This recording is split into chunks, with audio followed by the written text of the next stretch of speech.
Olá, amigos, canal Vista Pátria no Ar. Eu sou o jornalista José Carlos Bernardi, substituindo o Alan Frutuoso, nosso colega que está sob pena da justiça ou da injustiça brasileira, não podendo participar de nenhuma rede social e ainda está com tornozeleira eletrônica. Ele foi libertado essa semana, depois de praticamente 90 dias preso, por causa dessa nossa democracia relativa que estamos vivendo no Brasil.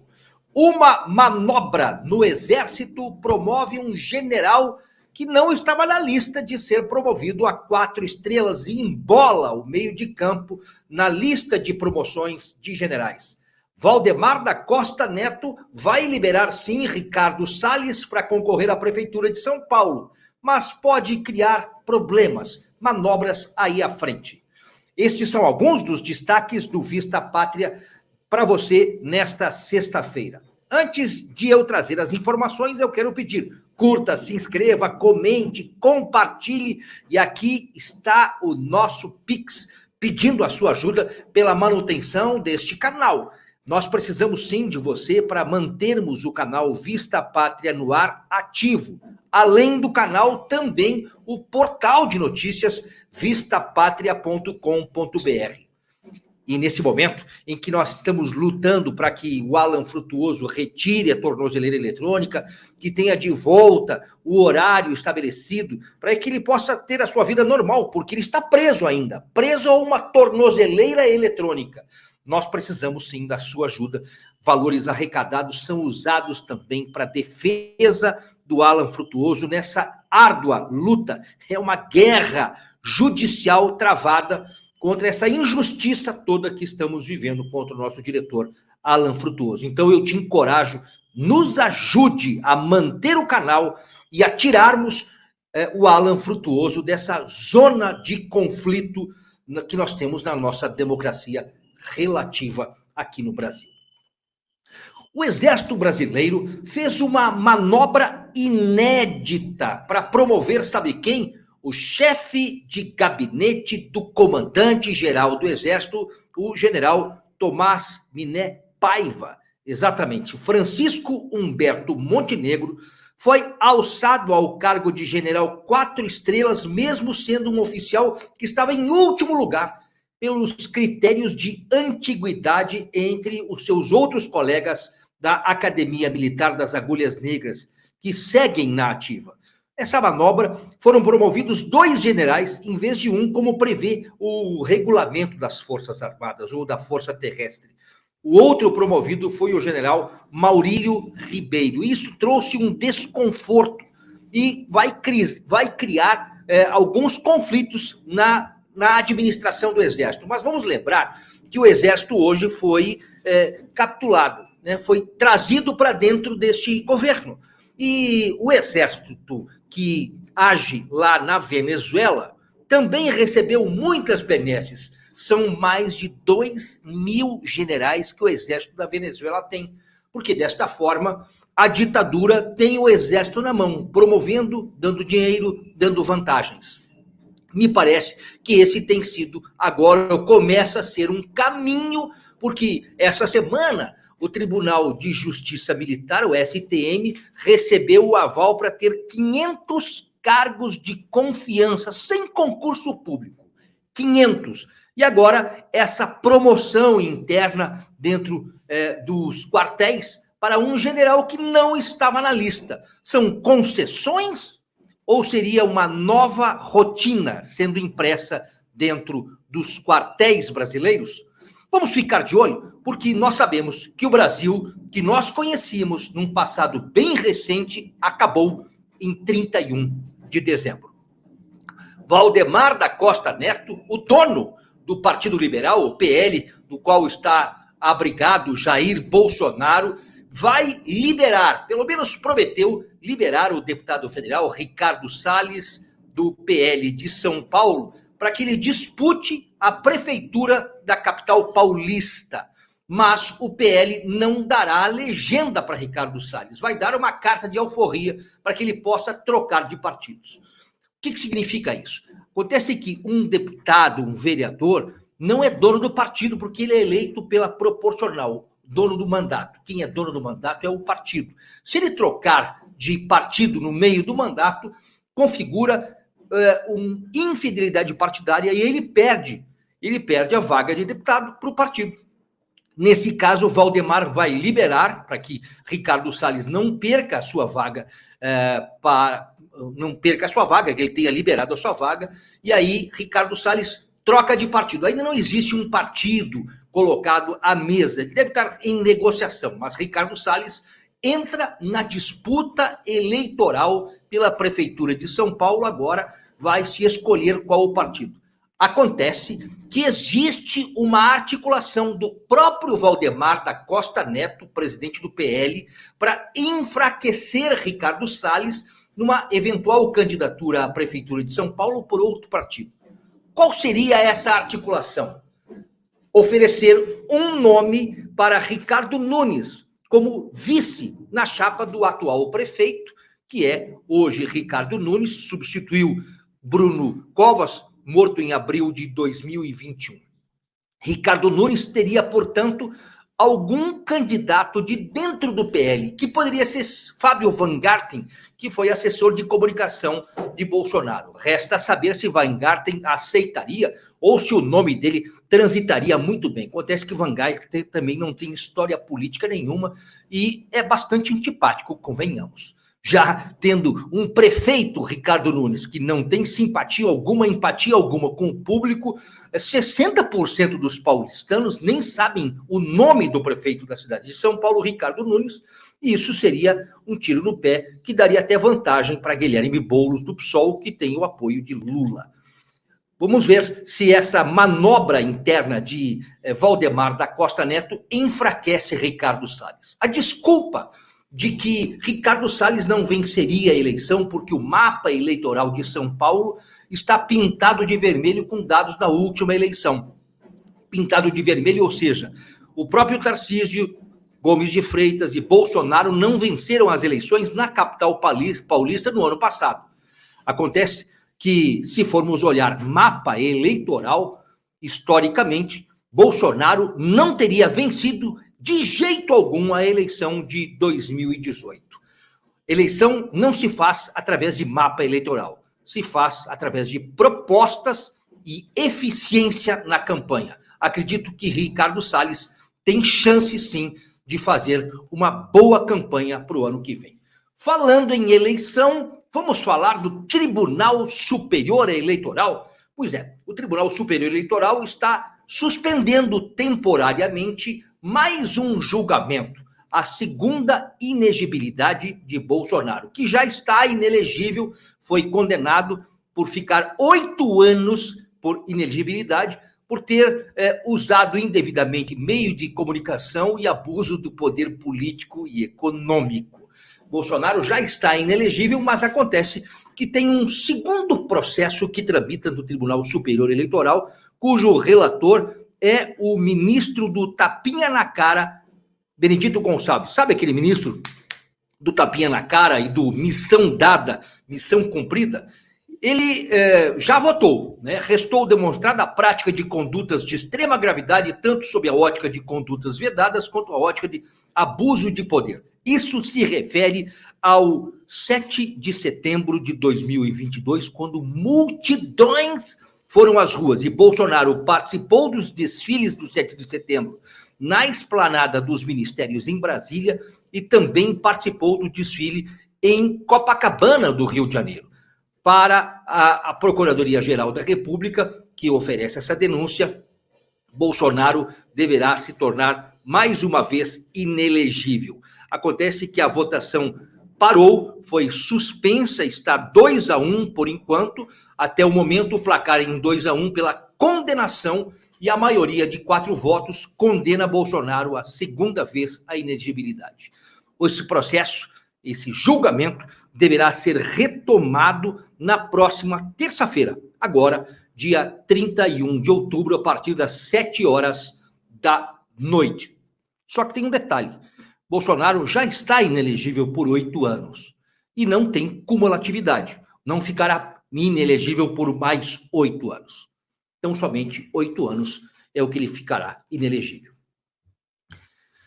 A diplomacia brasileira virou pó. Como assim? Pois é, um carro diplomático do Brasil, um automóvel que é usado na Bulgária, foi preso, detido na Turquia com 2 pessoas dentro, um funcionário, inclusive, do consulado brasileiro na Bulgária, com quase 55 quilos de cocaína dentro do automóvel. O Itamaraty diz que o carro foi furtado por um funcionário e não teve a participação de integrantes do Serviço Exterior Brasileiro. Quem era esse homem? Segundo informações do Itamaraty, ele é um funcionário local, um búlgaro que trabalha no consulado brasileiro lá na Bulgária e que foi detido com o carro. Ele teria roubado o carro. Um funcionário roubar o carro do consulado brasileiro? Parece-me que a diplomacia brasileira vira pó e que aspira uma carreira promissora, agora vai para a cadeia. A propósito, resta saber se esse funcionário e o motorista que estavam dentro do veículo têm ligações com alguma autoridade brasileira, concorda comigo? E se ele vai ser julgado pelas leis da Turquia, que prevêem prisão perpétua no caso de tráfico de drogas, ou se ele vai ser julgado pela lei brasileira, visto que ele estava investido de um cargo na diplomacia brasileira. Mas isso respinga, e respinga pesadamente, negativamente, contra o governo brasileiro, que faz campanha aberta por liberação das drogas, e o próprio STF também quer a liberação das drogas. Perceba só que isso respinga na idoneidade. A propósito, o Brasil se tornou, sim, um pária na diplomacia. É impressionante, é uma vergonha o que nós estamos passando. É claro que a esquerda sempre vai falar daquele sargento da Força Aérea que foi preso no aeroporto na Espanha com um avião da comitiva presidencial. Lembrando que este sargento, hoje preso no Brasil, ele foi preso na Espanha, mas ele tem fotos ao lado de Lula, quando Lula era presidente, também de Dilma Rousseff. Então, esse assunto de tráfico de drogas pela diplomacia é um assunto antigo. Agora, tem um detalhe, tá? Aqui é um confidencio para vocês. Muitas pessoas no mundo inteiro têm passaportes diplomáticos. Quem tem passaporte diplomático não passa por revista. Ou seja, passaportes diplomáticos são concedidos a algumas pessoas, principalmente por republiquetas, que fazem tráfico de drogas e também tráfico de pedras preciosas. Isso acontece correntemente no mundo. Aqui, no caso, a diplomacia brasileira vira pó na Turquia. O Irã está anunciando um massivo treinamento militar um dia depois dos Estados Unidos terem atacado bases dos ayatolás na Síria. Acontece que os americanos, a força americana, atacou ontem bases na Síria. A investida é uma resposta, segundo os Estados Unidos, a atentados que as tropas americanas sofreram na região. O governo Biden, no entanto, dissociou essa ação na Síria com relação ao conflito Hamas-Israel. Segundo o governo Biden, não tem nada a ver o que está acontecendo na faixa de Gaza entre Hamas e Israel. A ação na Síria é tão somente contra um grupo revolucionário que atacou tropas americanas que estão sediadas por lá. O exército do Irã anunciou, depois do ataque americano, que vai começar um treinamento massivo, gigantesco, na cidade localizada na região central do país, cerca de 450 quilômetros da capital Teherã. O objetivo, segundo a agência oficial de notícias do comando pelos ayatollahs, é avaliar a capacidade de combate de vários tipos de veículos militares e testar novos armamentos, sem especificar quais armamentos que serão usados. Me parece que o mundo convulsiona, principalmente lá no Oriente Médio. Israel fez uma grande operação por terra, a segunda operação na faixa de Gaza. Foi grande, porém muito rápida, e houve ali um ataque por terra na faixa de Gaza. De acordo com militares, a ação foi feita para atacar posições do Hamas na quinta-feira. E tem vídeos, inclusive, que mostram esse ataque. As forças de Israel anunciaram ter feito essa operação e, segundo a agência Reuters, uma rádio controlada pelos militares informou que essa foi a maior operação feita por terra em Gaza. Olha só, são 3 etapas que Israel está estudando, pelo menos é isso que se divulga. É claro que nem tudo é divulgado. Uma guerra, a informação é a coisa mais preciosa e a mentira é a grande verdade. A primeira das operações está em curso e consiste em ataques aéreos e ofensiva por terra. A segunda operação é um segundo momento. Militares devem combater em bolsões de resistência, isso dentro da faixa de Gaza. E a terceira, as tropas se retiram e Israel vai criar um novo regime de segurança que, segundo as forças israelenses, trará uma nova realidade para a segurança dos cidadãos de Israel. A propósito, a faixa de Gaza, a autoridade palestina foi expulsa da Palestina, da faixa de Gaza, em 2007, justamente pelo Hamas. E provavelmente essa faxina, essa limpeza que Israel promete fazer, massacrando, amassando toda a ação dos terroristas, destruindo túneis e as bases dos terroristas na faixa de Gaza, a faixa de Gaza poderá ser devolvida para a autoridade palestina e ter, portanto, uma administração palestina e não mais terrorista do Hamas. Talvez isso possa ser um ponto positivo, que ninguém tem falado. Se Israel realmente massacrar e acabar com os terroristas do Hamas, a faixa de Gaza voltará ao controle dos palestinos. A guerra não é contra os palestinos. A guerra é contra o grupo terrorista do Hamas. Mas muita gente tem dificuldade para entender isso. E na Argentina, uma pesquisa está indicando o candidato do governo, o ministro da Fazenda, da Economia, de Alberto Fernandes, que está quebrando a Argentina, subiu e está liderando, segundo essa pesquisa, as intenções de votos para o segundo turno, que acontecem no dia 19 de novembro, portanto, daqui menos de um mês. Sérgio Massa está à frente de Javier Milei. O candidato peronista, Massa, candidato de Cristina Kirchner e Alberto Fernandes, subiu de 36% para 42% do primeiro para o segundo turno.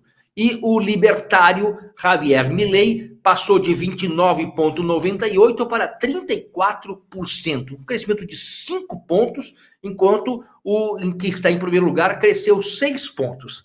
Mas há controvérsias a respeito disso, porque essa semana Patrícia Bullrich declarou apoio a Javier Milei, ela que teve quase 25% dos votos. Será que ela não estaria transferindo os seus votos? Na verdade, segundo essa pesquisa, 18% dos eleitores ainda estão indecisos. E essa eleição está em cima, segundo a pesquisa divulgada na Argentina hoje. Essa pesquisa traz uma fotografia do momento. Agora, vamos lembrar que a equipe de marketing do PT está trabalhando para Sérgio Massa e usando massivamente o medo contra o libertário Javier Milei. Mas acredito que é possível sim que o Milei consiga trazer para si a maioria dos votos, visto que a Argentina está quebrada. Os argentinos no ano passado e no início desse ano estavam quebrando as suas churrasqueiras, porque Alberto Fernandes prometeu churrasco assado, prometeu picanha. Qualquer semelhança é mera coincidência. Acontece que os argentinos estavam quebrando suas churrasqueiras porque não conseguem mais comprar carne para comer. E é um país tradicional na produção de carne bovina. Peço a sua gentileza Curta, comente, se inscreva e compartilhe. E aqui está o nosso Pix para você nos ajudar a manter o canal Vista Pátria com esse jornalismo 100% independente no ar. A ajuda também serve para a defesa do nosso colega Alan Frutuoso. Canal Vista Pátria fica por aqui. Obrigado pela sua audiência.